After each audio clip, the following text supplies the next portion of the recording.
Welcome to In the Know. We are here to talk about some very disappointing offense, some very disappointing execution. Once again, a clutch loss to a bad Eastern Conference team in the Brooklyn Nets. Jeremy and I are joining you, so tune in.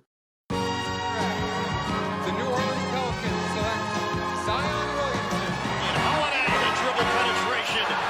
So tough going to the goal. High above the rim to rip it down. Hello, I'm Shamit, joined by Jeremy, and Jeremy has a lot to say. We were initially not planning on recording until later, but the Pelicans are a gift that keeps on giving in terms of the content land. And they played the Brooklyn Nets last night, losing in a very, very ugly fashion. They were up. They were held scoreless in the last 3:35 of the fourth quarter, stuck at the 105-point mark, and their clutch execution and offense was a sight to behold. But even if we, before we get to the clutch offense and execution, there is a lot to talk about in terms of what went wrong. And Jeremy, man, where are you at? It should have never gotten to the clutch. That's you. That's all I can say. It should never gotten to the clutch. You did everything you want to do when it comes to how this team is going to win, and they still found a way to lose. And it's not all the talent. We're going to talk about it, but it's not just the talent. It's how they execute the game plan. Yeah, look, so coming into this game, the Pelicans were 30th in rim and three differential, and that's something I've written about, something we talked about in the last podcast. And the Pelicans got wiped by the Nets. It was roughly, I want to say, yeah, it was 72.6% to 62.8%, almost a 10% differential in shot quality. And the Pelicans have not come close. They have not won a single rim and three battle yet this season against an opponent. But not only that, they have not come close. They have not come Close. within 7 percentage points yet. That is absolutely insane. And I'm with you. I don't think it can be attributed to injuries. Like it's a mindset. Like Willie has his non-negotiables, right? He came into here in 2021 and said he had non-negotiables. And I'm going to read those three non-negotiables he said at the beginning of this press conference. We're going to compete at a high level. We're going to defend at a high level, and we're going to share the ball. If you look at the stats, if you look at the things the Pelicans beat the Nets in, they stayed true to Willie's three non-negotiables. They the Brooklyn Nets' largest lead before the clutch time was 8. When Ben Simmons, for some strange reason, they treated him like a scorer. They made an adjustment. They stopped treating him like a scorer. They realized his handle was weak.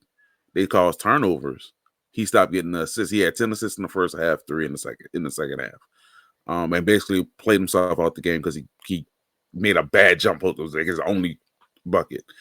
Defended at a high level. We just talked about it, right? The Ben Simmons adjustment. They had 17 stocks. Every starter had one. They turned over the Brooklyn Nets on 17.4% of their possessions, according to Clean the Glass.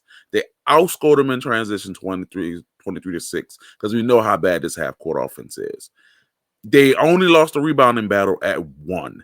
They got extra possessions. They took 9 more shots. They competed, they defended, and they shared the ball. 31 assists to only 11 turnovers. They did all the things that Willie preaches. Brandon Boston and Brandon, the two Brandons had 29 potential assists.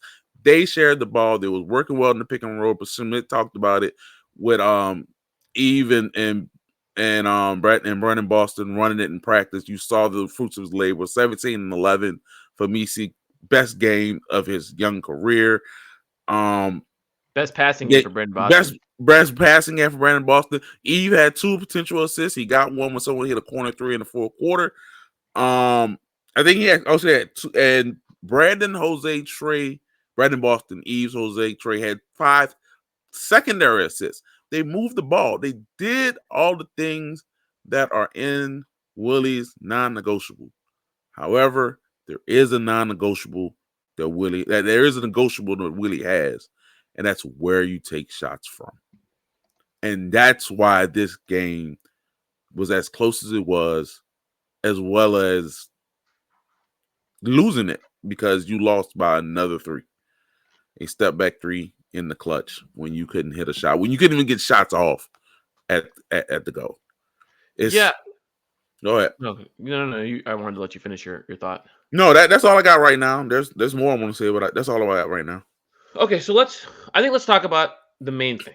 The main thing is there is some sort of disconnect between the coaching staff and the players that is leading to the league's worst output when it comes to shot profile. And I don't think it's because of a lack of knowledge. I talked to Willie Green last night. I actually talked to Willie, to Brandon, to Trey. Asked them basically the same set of questions. And but with Willie, the question was, you guys are 30th in rim and 3 rate, and you guys have not won the shot profile battle yet. Just, what are your thoughts on that? And he said that's something they talk about frequently. He said that's something they discuss. That's something they are continuing to work on. And he kind of put it on the young players, to be honest. His extended answer in the shot selection series of questions that I had for him was essentially like, the players we have out there right now, they're really young, and we're kind of working with them in terms of what's a good shot and what's not a good shot. And to a degree, I agree. Like JRE, like, dude, you can't be taken outside the paint twos. And he had his best. Yeah. So best he had his scoring, best shooting behind, and it still was not good enough. It's still not. Yeah, and it's just like, no, like, I mean, it's cool. Like, I'm glad he was playing hard. Like, Yeah. I at this point, I don't know if I can complain about JRE taking those shots or it's the coaching. I don't know where the blame lies, right? But he talked about the young players. He said, that's going to change, and I think I don't agree with that. They didn't have a good shot profile last year. They've decreased in rim rate every single year that he's been a coach. They've had more mid-range shots than rim shots every single year he's been a coach. And a glaring stat from last night, they were 4 of 25 in those paint twos that we were talking about. 4 of 25. Yeah. It's not a good shot for them. And I talked to a homie of mine, shouts out Adam, and he gave a valid point. These guys are fighting for their NBA careers, and they're trying to do their best and show up on tape. But this is my counter. Everybody in the NBA is telling their non-stars that they've been telling the stars, but definitely non-stars, you only can shoot from 3. If you don't think you can get to the rim, you have to take it from 3, or you have to swing it to someone else to take a 3. You can't attack closeouts and get in the non-restricted area, paint touches, and put up floaters. You just can't do that. They're taking that away from the NBA players. They're taking from the star players. Ja can do that. If Giannis at 6'11" doesn't get exactly to the rim, he can do that. Jokic with his soft touch, he can do that. Zion, I actually don't mind it, even though he's not that good at it, because he has a soft touch. Kyrie, he can do that. You minimum player cannot do that. You are not going to make it in the NBA taking that shot. You have to take a 3, even if it's contested. You have to take the 3 just because it's 50% more than a 2. That's why that's how you're going to stay in the game. Let me calm down. This is a philosophical issue. This is not merely a young guy trying to stay in the NBA, because if he was trying to stay in the NBA, you as a coach would tell them the only way you're staying in this league is taking that shot 24 feet from the basket and making them with regularity. If you're trying to stay in the league. And look, Willie even talked about like what do good shots look for them, and he said the good shots start from the paint. And I just don't think I think he believes that, and I think that's what they preach. Again, I'm this is just me extrapolating based off of He's still in 2015. He's still in 2015. And what he talks about, they talk about paint to great all the time, and it feels like there's an underlying implication that all paint looks are created the same, and that's just not true anymore. And look, there's always going to be some sort of stat keeping discrepancy between scorekeepers and how they register, distance from the basket when they put in the play-by-play logs. Some score creepers are going to be like, that's a 5-foot shot. Some are going to be like, that's a 7-foot shot. So, depending on the website you use as well, some use tracking data, you're going to get different outputs. Now, according to NBA.com, it was not 4 of 25. It was 3 of 20. Same thing, right? 3 of 20 at 15%. Same thing. And you know what the Nets did? They went 4 of 17 from that same range. So again, it's not like it's an exclusive thing to the Pelicans. It's for every single team. Those are just not good looks. And you can't tell me the Brooklyn Nets have better advantage creators on their team. You can't tell me that they have more and better shooters on their team. You can't tell me, that the Nets only took 6 shots outside of the paint in the mid-range area, and the Pelicans took 13. There was double that, and that's not counting the fact that they had more in that short 2 range, and they had significantly less threes. You just can't tell me that this is a personnel issue when some of the league's worst teams, the Pelicans they've played the Golden State Warriors without Steph Curry. They have played the Trailblazers 3 times and lost 2 of those games. They have played the Atlanta Hawks. They keep dropping games to what are not good teams, and you just can't tell me that this is a personnel issue. You wanted to talk about Noah Clowney. I'm gonna lob this one up for you. Well, first, in holding yourself accountable news, they lost to the team that I said was going to threaten for the worst record in NBA history. Yeah. Like, that's what they lost to. Noah Clowney, which is going to speak to everything we're talking about. The homie Mavs Draft on both Twitter and Blue Sky put this out there. Noah Clowney getting a crash course year and minimal stakes is great for his development, and he's only played 32 games. Before last night, he was Hold on. I gotta pause it. Breaking news: Jose Alvarado expected to miss 6 weeks due to hamstring injury. Oh my god. Jose Alvarado, 6 weeks due to hamstring injury. I saw this on Blue Sky. I have not seen this. Honestly, I've kind of shut the Twitter app down a little bit. Sham just tweeted it out. It's 6 weeks due to a hamstring injury. Yeah. That's 3 hamstring injuries on this team. So it was Trey, it's Zion, of course, and then Jose. We're gonna pivot for a second. Hey, is this a conditioning issue? Is this, how are they overworking themselves, overloading themselves, someone brought up on Twitter that maybe they were trying to get stronger because they knew they had to take on a heavier load with not having centers on the court, like reliable centers on the court prior to Misi's blow up. Like, how can we, what do we contribute these hamstring injuries to? Like, this is weird. I think these are coincidences more so than a evidence of a structural issue. This is my somewhat informed opinion. Look, they have who I consider to be very good strength and conditioning people. Like, this is not the Pelican staff of the old. This just isn't. Go ahead. No, I'm gonna say, go ahead. I'm shut up. They do everything from an evidence-based perspective. They are using the best research on this. Their head of strength and conditioning, the VP or the director, I forget what the titles are these days, to be honest. But Daniel Bove has literally written a book on the lower body and strength in the lower body. He's literally written a book that's extremely popular, right? So it's not that they don't have the resources. It's not that they don't have the information. To your point about overwork, I think that could be a contributing factor. I think it's difficult to isolate, any one specific thing. But, historically, Zion has gotten hurt when multiple people have been out, and he's had to carry a greater load than normal over a period of weeks. And I don't know if he was at that stage at this point, of the season, because guys were already out and he was having to do more. It's possible. Speculation. Trey had said that he had put on some more muscle mass because he's big and he may have to play, small ball 5 minutes. And then he injured his hamstring in training camp.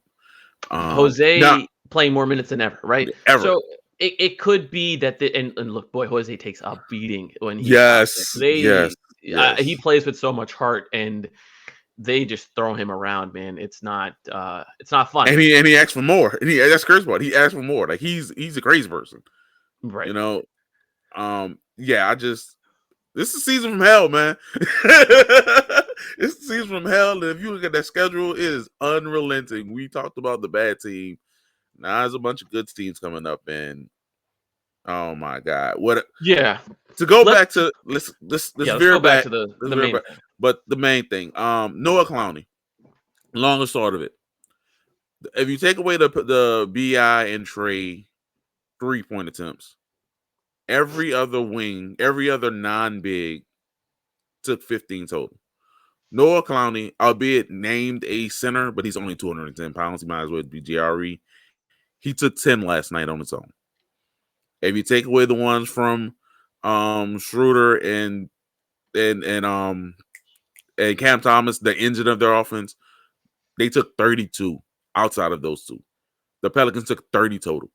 That's your ball game. If you take away the Heat, it's 31, but still, it doesn't matter. They took their other guys took more threes than the Pelicans took as a team. It doesn't matter how much you try to play the math game. That's the biggest piece of the math game. Rim touches and 3-point attempts. If you can't get to the rim, it's gonna beat you every single time. You can only and unless you have an enormous amount of talent, and this team just doesn't have that. Let's talk about how this plays into the crunch time offense, right? All So right. the Pelicans had a lead late in the fourth quarter. I believe they were up 105, 101, something to that effect. And then the last 3:35 of the game, they were unable to score the basketball. And to sum it up, here's how their possessions went. Brandon Ingram dribble, dribble, dribble, dribble, dribble, dribble, dribble, dribble, dribble. Set a screen, try to hunt Cam Thomas, and either that screen gets blitzed or switched, or it just takes way too long to try to generate the mismatch, and it leads to a bad shot. Trey Murphy dribble, dribble, dribble, dribble, dribble, dribble, dribble, dribble, dribble. Brandon Ingram 31 dribbles. 31 Christian dribble, counted. dribble, dribble, dribble, dribble, dribble. Brandon Ingram, again, trying to set the screen for Trey to generate, I'm assuming, a switch, but then is It's the unable to get wings. open on that switch. Therefore, Trey Murphy has to hold on to the ball and dribble, dribble, dribble, dribble, dribble, and shoot up a shot towards the end of the shot clock. One more thing. They Go call ahead. a timeout, right? They call a timeout. And they That's a nice draw play. up the play in the timeout. And it takes them 4 out of the 5 seconds to inbound the ball. They Bound the ball. finally inbound the ball. Well, first of all, it got deflected the first Yes, time. yes. So the second time, it takes them that long to inbound the ball. And then they get it to Brandon Ingram deep in the backcourt, who, again, immediate thing out of that timeout is Javonte Green. They're hiding Cam Thomas on Javonte Green. And the thought process is, well, let's use Javonte Green as a screener to get Cam Thomas switched on to BI so he can go work his magic and get a bucket. And what do the Nets do? They're like, we'll live with Javonte Green shooting the ball. Come on now. He finally took a three that careened off the side of the rim. And look, Javonte Green was 2 for 3 from 3 that Yeah, game. I have no problem with Like, that shot. I have no problem like, with that shot. That's finally, it's an open shot, but like yeah. it's the more of the thought process of we're going to try to generate this mismatch at any cost that we're really not going to think about what happens next. And I felt like that's been emblematic of the Pelicans' crunch time offense forever, essentially. Like that's been it. It's like your turn, my turn, who is the mismatch, how do we get them? And then instead of like, oh, you know what, Cam Thomas is 6'3" and is already an awful defender, he's not going to help defend, go park him and Javonte in that help side corner. Nothing's going to come out of it. Maybe just run a real offense, maybe try to like run a real action or something. Why are we mismatch hunting? You were getting good looks, in my opinion, when it was more BI in the high post, in the low post, and they were getting to on the ball, and then you were moving the ball in decent offense. They just didn't take threes. They were trying to attack the paint and realize that they're not that good, and they took those short floaters instead of taking the threes given to him. So it's just everyone complains, what is the offense? And I've tried to understand. I do believe that talent can overcome bad offense, but good offense helps talent. And we need to they could just continue to run. And there's a problem. We're talking about the Pelicans. It's a problem within the league, but it's a big problem here. And you don't have the talent to overcome the bad process that they have. I know people hate that word, but the bad functionality they have in this offense. People can hate that word all they want. So I talked to Willie Green. I talked to Brandon about this and Trey too. Asked them specifically about the mismatch offense. And my question to all of them was, what is the balance between finding a mismatch at the end of games versus just running your normal sets?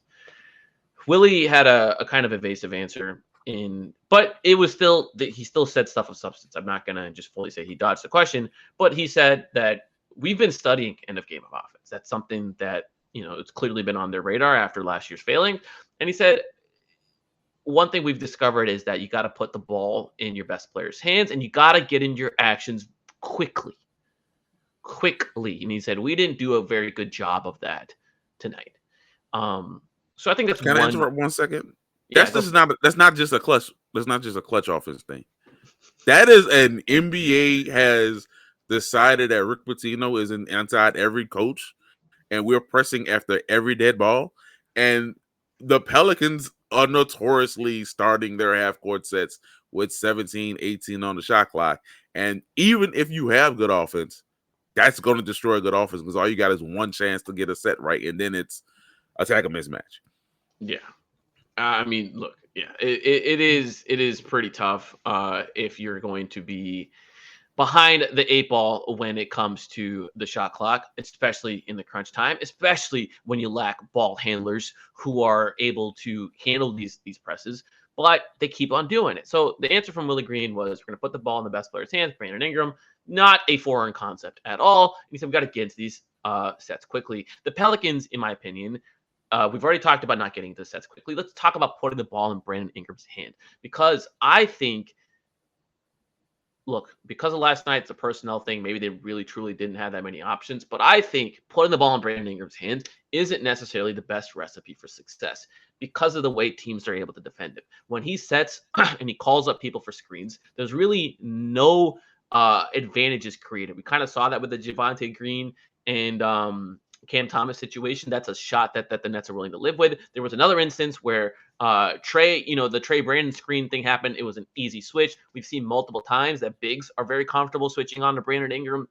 And teams kind of know if we just switch this, play this in single coverage, we're probably going to get the shot that we want as a defense, which is that contested two, right? And sometimes Brandon is just unreal at hitting those.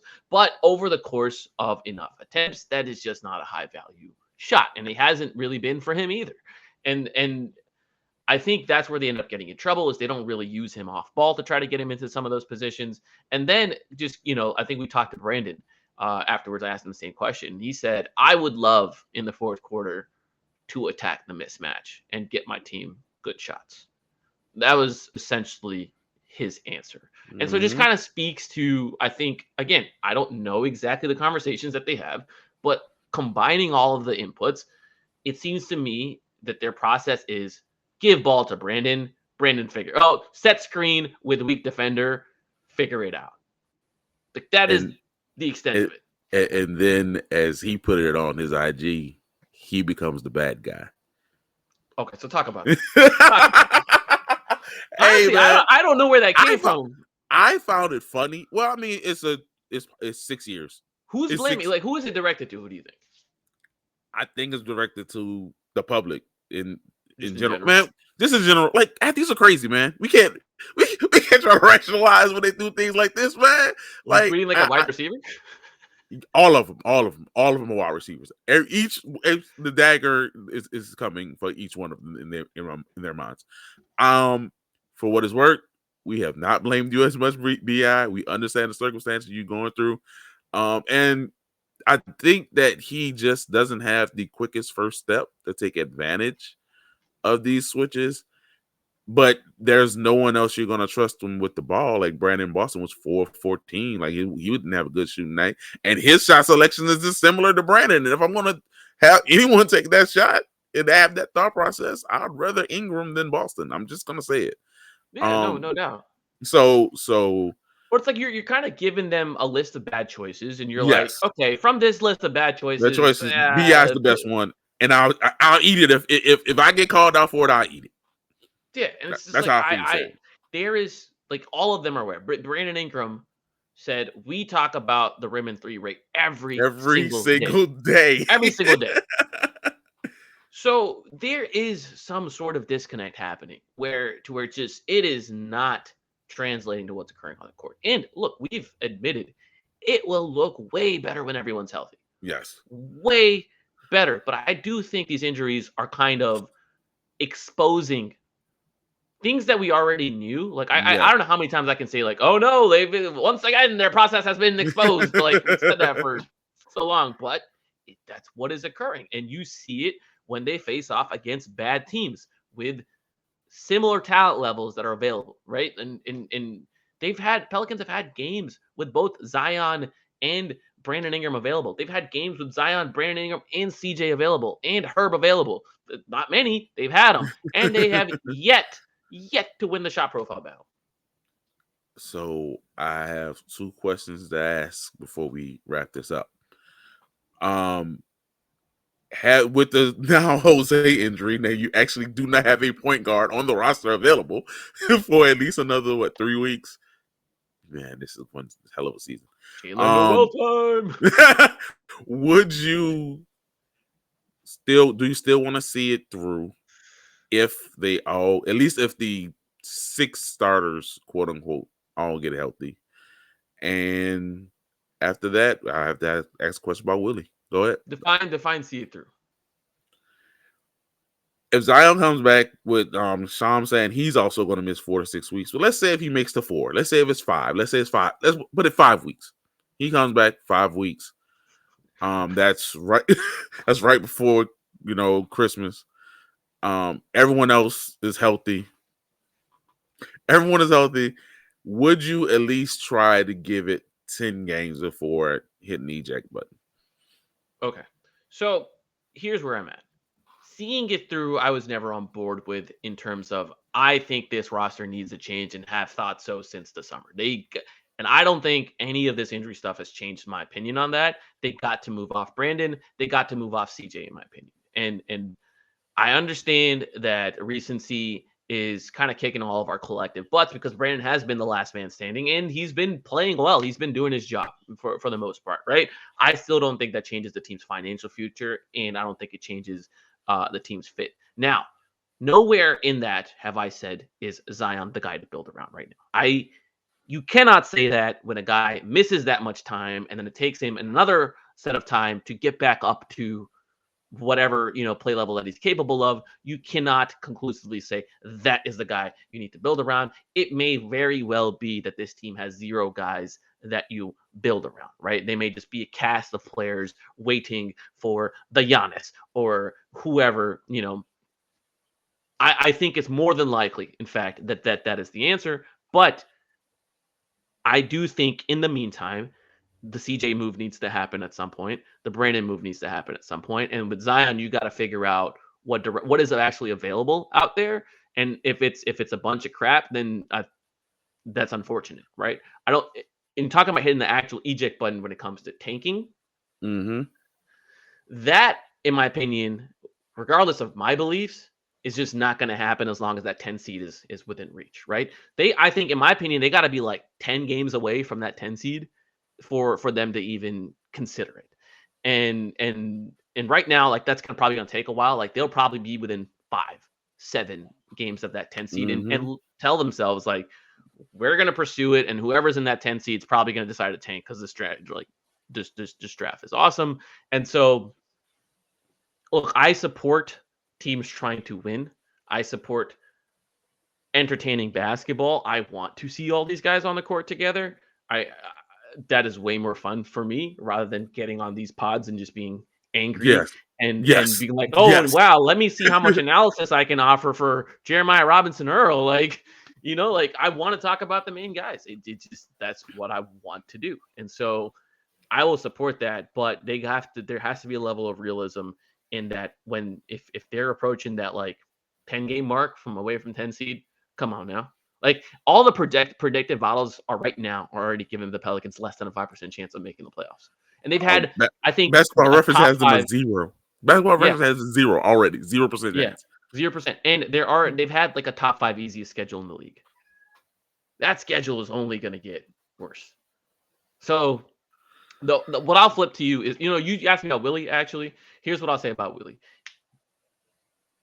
I think Willie has been dealt an extremely shitty hand and has routinely been dealt an extremely shitty Good hand hand. Yes. and has still managed to produce despite that. However, I think there are irreconcilable philosophical differences that he brings with him one way or another. At this point, it's difficult for me to assign blame to anybody other than him with respect to the offensive philosophy. And I think for this team to reach the heights that it wants to reach, it's going to need someone else at the top. So does that mean firing Willie midseason? I don't think that is something that they're comfortable doing. Again, the Dennis Allen situation is an extreme rarity in It's the the first time the Bensons ever did it. exactly. The And first you know time they've why? ever done it. Because they were being like Gail's being approached at church, Yes. in Yes. Like she's being harassed in public, and then the players started going the off. players went on the record. The newly assigned captain said, "We all believe in each other, but we may not believe in something else." Like he said it on the record. Whether you guys want to hear it or not, they don't have that same level of concern or care, however you want to phrase it, for the Pelicans. People are not coming up to them, to ownership and harassing them about the Pelicans. Like, oh, in their eyes, again, Willie's done a good job. How can you point the finger at him when all of these guys are missing, right? Like they would have there's no doubt about it. They would have a winning record right now if all the guys are healthy. There's no doubt Yeah. about it. They might even Yes. be something like 8-3. Yeah. Something very good. The surprise of the West, the team that you didn't think about was the Pelicans if they were healthy. So I think from a decision making standpoint, they will look into that and they'll be like, no, nah. And especially from an optics standpoint, we're gonna fire 2 coaches in Yeah. 4 games. That makes us look incompetent. So Mason has said that. Mason has said that on here. Like they're not gonna fire yeah. 2. So, I don't think that's going to happen this season, but I do think the Pelicans need to take a hard look in the summer at everything, at Willie. I think they should take a look at Griff. I think that one's a little more secure. Just again, dynamics, this politics, Mhm. the dynamics. Yeah. They need to look at Zion. They need to look at Brandon if he's, still like on their team and a pending free agent. They need to look top to down at everything because whatever's happened hasn't worked. And you can only be afforded so much time before the results catch up to you. So that's where I'm at with that. Yeah. I would just say I don't think they're gonna fire him mid-season either. But I wouldn't be shocked if a game like last night is put in the when he's fired column, a Yeah. la what Kobe Altman did to JB Bickerstaff in his in leaking his column. I wouldn't be surprised if you let the Nets take more threes after we talk about it every day. Like it wouldn't shock me if that's part of the reason why. But I've already said it a couple podcasts ago. Willie has more wins than games played with Zion. The hand that he's been dealt has been unbelievably bad. No coach has signed up for this. But at the same token, there are philosophical issues that I'm a wrestling fan. A wrestling fan's going to get this. Used to be a faction called Evolution. And Triple H, the leader, would say, you either adapt or you perish. And Willie and his philosophy, his offensive philosophy, has not adapted to the times. And if he doesn't make radical changes to adapt, his head coaching career as a Pelican may suffer for it.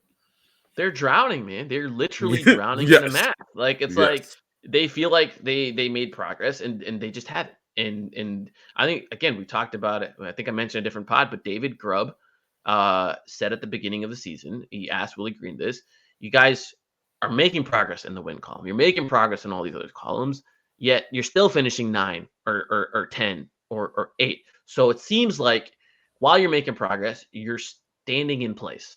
There really isn't any motion. So what is that a sign of? And to me, it's a very clear indicator that not enough is being done, and it's more reactive than proactive. And man, I think we can talk about it all we want. It is going to depend on who's available. I hope those guys get available, but it seems like the Pelicans and the Pelicans fans are in for the hospital pills for numerous Oh, goodness. Just 2025. Like you gotta just stop thinking to yourself, well, will they be out healthy in 2025 at the new year? Because get well soon, Jose, man. Prayers out to you. Get well soon. Zion, both of y'all 4 to 6 weeks with a hamstring is. We're gonna be here all year. We're not gonna get burnt. We're gonna be here. We're not gonna burn ourselves out. I thought about doing this last night. I'm happy that we decided on this morning because again, we can't burn ourselves out with this. No, and look, go we ahead. don't want to turn this into a draft podcast in No, November. We want to no. talk. We spent all summer talking about. We can't wait to talk about basketball. So that's what we're gonna do. We're gonna talk about We're basketball. talking about basketball, the good We're and the talking about bad. what's happening on the court, and when there's a clear indication that the organization is making the pivot towards the draft stuff, we'll go ahead and talk about the draft stuff. We may have some periodic check-ins of how some guys are doing and whatnot, but the org's fighting, we're fighting. And all of us failed. Misi and Brandon Boston will save us. Misi, build around them too. Yo, 2 dribbles from 3-point line, Euro step, slam. Looked like the best center on the court last night. Yes, stutter. Yes, sir. Ooh, Yes, sir. Cam Johnson, you look like you have cement feet. I'm gonna just trapeze around you. Boom, 2-handed dunk. What? There are moments where I'm like, is that Giannis? Yo, hey, like real talk, like he may not be the rookie of the year, but I'm already labeling him still on the draft. Doing it right now. I would, if I were his player development folks, the plan I would lay out for him would be to become a high-level ball handler. We saw it. We saw them do that with Anthony Davis. Mm-hmm. And Anthony Davis just developing a 1-dribble move, a 2-dribble move, a 3-dribble move, things of that nature, because there's going to be opportunities to get Misi one-on-one around that free throw line just because of teams are not going to respect him yet. And if he can develop a face-up game, I think that's going to pay. He has a suddenness in his footwork that I just never expected to have when you saw him out of Baylor. Yeah. If he can develop that face-up game, I think that will pay more dividends than the jumper or the 3-ball. Yes. Last thing I want him doing is developing that 12-foot shot that's going to go in at 37%. And we're going to be like, it's a great look. It's in the paint. Look, that's the comfort range. I never want to hear the word comfort again. Comfort is your process? I want the opponents to be uncomfortable. I want the players to be uncomfortable to taking these threes. Get out of your comfort zone. Everyone, stop being comfortable. Get uncomfortable. You're 3-8. There we go. That's going to be our title, The Uncomfortable Conversation. Yes. Thanks for listening. Before we head out, Jeremy's got us. All right. Like Shamit told you guys, he was right. I'm still gonna ask for more subscribers. Appreciate the 400 who subscribe to the channel.